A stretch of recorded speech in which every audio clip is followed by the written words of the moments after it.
Bapak Ibu yang terkasih di dalam nama Tuhan Yesus Kristus, nats firman Tuhan yang kita renungkan pada pagi hari ini terdapat di dalam Amsal pasal 14 ayat 11 sampai 13.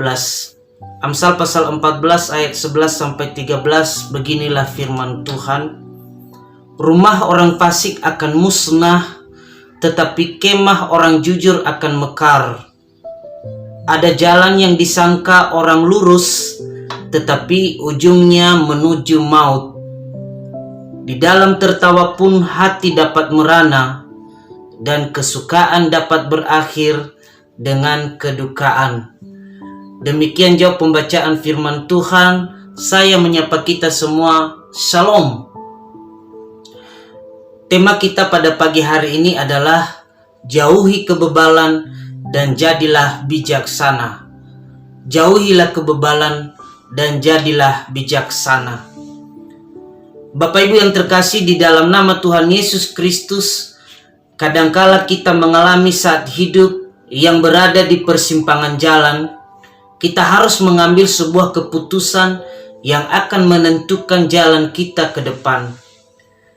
Tidak setiap jalan akan membawa kita sampai ke tujuan yang kita kehendaki. Ada jalan yang kita rasa nyaman, tentram, adem, damai. Justru di ujungnya kita mengalami kehancuran, penderitaan, kekecewaan, dan penyesalan.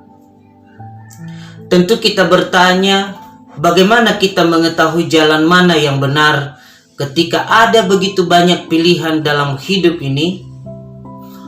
Amsal pasal 14 menguraikan perbandingan jalan orang bijak dengan jalan orang bodoh. Yang pertama, orang bijak membangun rumah yang kokoh, sementara orang bodoh membangun rumah yang rapuh. Kedua, orang bodoh digambarkan sebagai penghina Tuhan, sementara yang bijaksana ia mencintai Tuhan. Yang ketiga, si bodoh membenci teguran dan didikan. Orang bijak akan mencintai teguran dan didikan. Yang keempat, orang bodoh merendahkan agamanya. Orang bijak menghormati agamanya sendiri. Yang kelima, orang bodoh melampiaskan nafsunya, sementara orang bijak akan menahan dan mengendalikan nafsunya. Dan yang terakhir, orang bodoh lekas naik darah, sementara orang bijak sabar dan tenang. Dari 6 uraian di atas menunjukkan bahwa orang-orang yang demikian sama dengan orang-orang bebal. Dan pengamsal mengatakan bahwa orang yang demikian tidak baik untuk didekati. Justru sepatutnya mereka dijauhi. Mengapa? Karena pada dasarnya mereka tidak memiliki rasa takut dan hormat kepada Tuhan. Justru mereka menghina Allah dan firman kebenarannya. Dan di ayat yang ke-12 sangat jelas pengamsal mengatakan bahwa ada jalan yang disangka orang lurus, tetapi ujungnya menuju maut. Amsal mengajarkan kita untuk hidup dalam kekudusan menurut jalan dan ketetapan atau standarnya Allah. Namun ada orang-orang yang mencoba untuk hidup kudus tanpa melibatkan Tuhan. Mereka percaya bahwa kesucian adalah sebuah lencana yang dituliskan, lihatlah betapa istimewanya aku, dan ditunjukkan kepada khayalak ramai. Dengan kata lain, kekudusan dan kesucian mereka diperoleh dari banyaknya pujian manusia, perhatian manusia, ukuran manusia, dan nilai yang diberikan oleh manusia, bukan dari Allah. Dan Yesus sendiri mengatakan bahwa mereka telah mendapatkan upah mereka.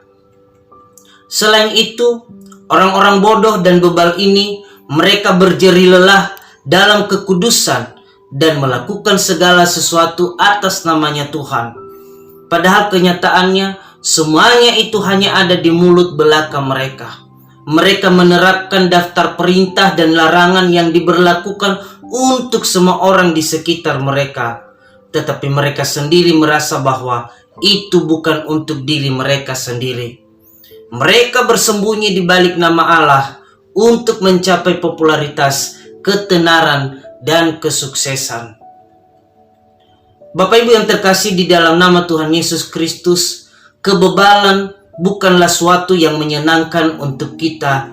Justru kebebalan akan menjadi lubang yang sedang kita gali, dan pada akhirnya kita terperosok di dalamnya.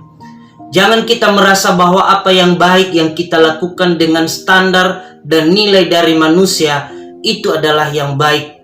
Karena yang baik di mata kita belum tentu baik di mata Tuhan. Jangan-jangan tindakan-tindakan yang baik menurut kita justru menghina dan mempermalukan nama Allah kita. Karena yang kita cari bukan kemuliaan Allah, justru kemuliaan diri kita sendiri. Ditambah lagi perasaan kita bahwa kita telah hidup suci dan kudus, orang lain yang lebih berdosa dibandingkan dengan kita.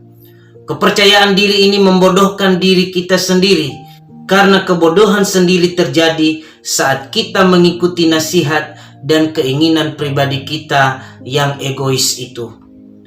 Kekudusan dan kesucian harus melibatkan Tuhan, sebab yang memberikan penilaian bukanlah kita, tetapi Allah kita sendiri. Marilah kita menjadi orang yang bijaksana dan berhikmat, sebab orang yang bijaksana akan mengambil tanggung jawab atas kesalahan mereka dan belajar dari hal itu semua untuk memperbaiki diri lebih baik lagi. Orang-orang yang berhikmat dan bijaksana akan terus membangun relasi yang baik dengan Allah, karena ia tahu bahwa bersama dengan Allah ia akan memperoleh kekuatan baru, kerendahan hati, bahkan kepekaan terhadap lingkungan di mana ia berada. Mengapa? Karena ia tahu bahwa Allah adalah Sang Pemberi hidup dan tujuan hidup itu sendiri.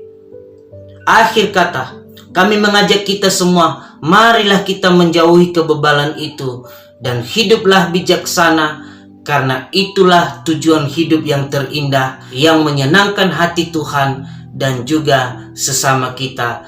Tuhan Yesus memberkati kita semua. Shalom.